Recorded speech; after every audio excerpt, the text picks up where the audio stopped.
कायदा सर्वांना समान असतो, दोषींवर कडक कारवाई होईल असं वक्तव्य मुख्यमंत्री एकनाथ शिंदे यांनी केले। गोव्यामध्ये निलेश राणे आणि भास्कर जाधवांच्या समर्थकांमध्ये झालेल्या राड्यानंतर मुख्यमंत्र्यांनी ही प्रतिक्रिया दिली।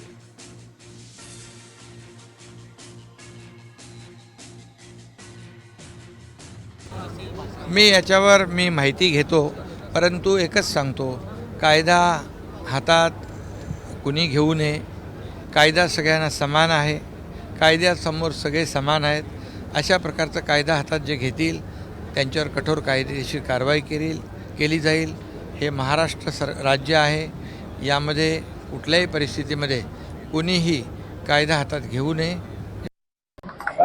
असे भ्याड हल्ले करून कोणीच कोणाला थांबवू शकत नाही आणि मला असं वाटतं की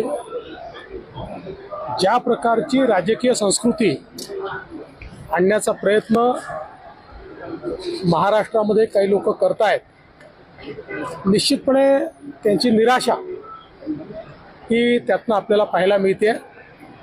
ठीक आहे, आता जी घटना घडली आहे त्याच्यावर योग्य कारवाई आपण करू। महाराष्ट्राच्या कल्याणासाठी शेतकरी बळीराजा याच्यावर संकट येऊ नये, सगळे अरिष्ट संकट दूर होऊ द्या। या महाराष्ट्रातल्या जनतेच्या जीवनामध्ये सुखाचे, समाधानाचे, आनंदाचे दिवस येऊ द्या। त्यांच्या जीवनामध्ये चांगले परिवर्तन होऊ द्या आणि या राज्याची भरभराट, या राज्याचा सर्वांगीण विकास हेच देवीकडे प्रार्थना आणि साकडं। तुम्हाला सगळ्यांना शुभेच्छा।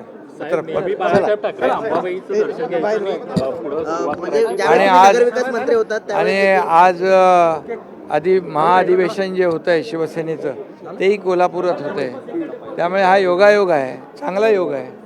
आणि संपूर्ण महाराष्ट्रातले कार्यकर्ते, आज देशभरातले कार्यकर्ते आजच्या या अधिवेशनात आलेत। एक